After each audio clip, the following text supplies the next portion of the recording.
এই যে বাংলাদেশের রাজনৈতিক নিয়ে যেভাবে আলোচনা আজকেও ঠিক সেরকম কিছু আলোচনা করবো ওনার সাথে। আসসালামু আলাইকুম। আসসালামু আলাইকুম। আচ্ছা, আমরা জানি যে বাংলাদেশের পরিস্থিতি এখন আপনি প্রেক্ষাপট যে বাংলাদেশের যে ক্ষয়ক্ষতি হয়েছে, করবাই লুটপাট হয়েছে এবং সংস্কারের বিষয় আছে এবং তত্ত্বাবধায়ক সরকারের কতদিনের মধ্যে নির্বাচন দিলে দেশ এবং জাতির জন্য উপকার হবে এবং কতদিনের মধ্যে তারা এই কাজ রিকভার দেওয়া সম্ভব মনে হচ্ছে? বিসমিল্লাহির রহমানির রহিম।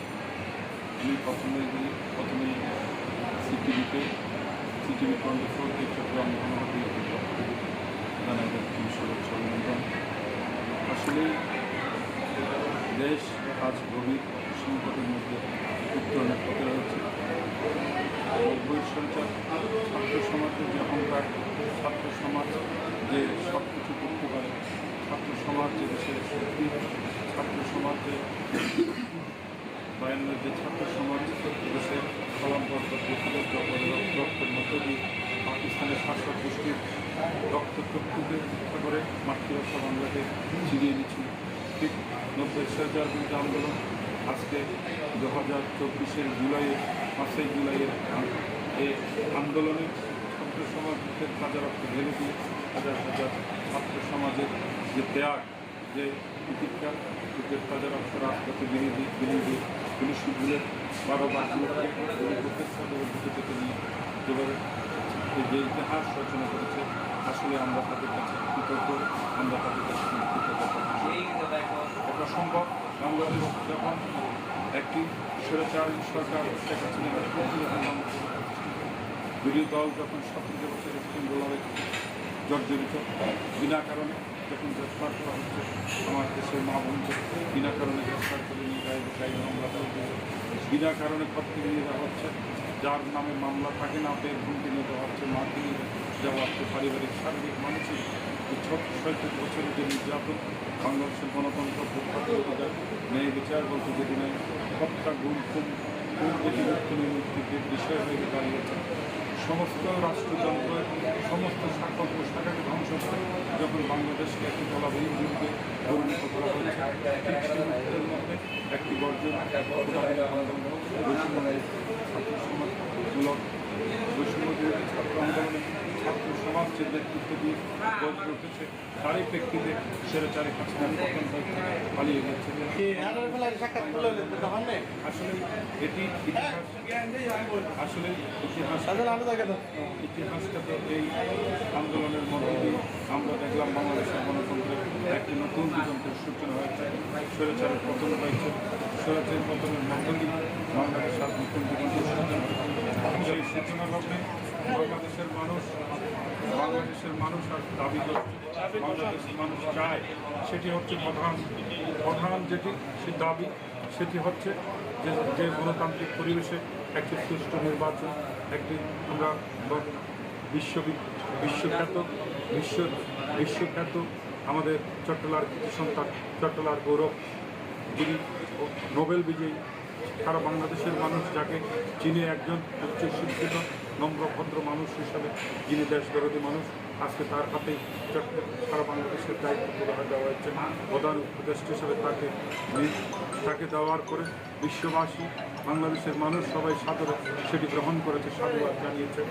কারণ বাংলাদেশের মানুষ একটি পরিবর্তন চায়, একটি পরিবর্তন চেয়েছিল। আজকে আমরা দেখেছি এই পরিবর্তনের মধ্য দিয়েই বাংলাদেশের মধ্যে নতুন সূচনা হয়েছে। আমরা দেখেছি দীর্ঘদিন বিনা কারণে সাজা দিয়ে আমাদের বিএনপি চেয়ারপারসন দেশ নেত্রী বেগম খালেদা জিয়াকে বিনা বছরে আটকে রেখে কীভাবে মৃত্যুর দিকে বারবার ঠেলে দেওয়া হয়েছে, আজকে সেখানে মুক্তি দেওয়া হয়েছে। আজকে যে সমস্ত নেতাকর্মীরা দীর্ঘদিন ধরে কারাগারের অন্ধকার তাপস্য ছিল, 17 বছর স্কিমগুলোর জর্জরিত, আজকে তাদেরকে পর্যায়ক্রমে সব ছেড়ে দেওয়া হচ্ছে। আরও যারা রয়েছে তারাও পাবে। আমরা দেখেছি যাদেরকে গুম করা হয়েছে, আয়না ঘর খ্যাত যেখানে রেখে দেওয়া হয়েছে, সবাই জানে সে মৃত, কিন্তু আমরা দেখেছি সেখান থেকেও মানুষ বের হচ্ছে।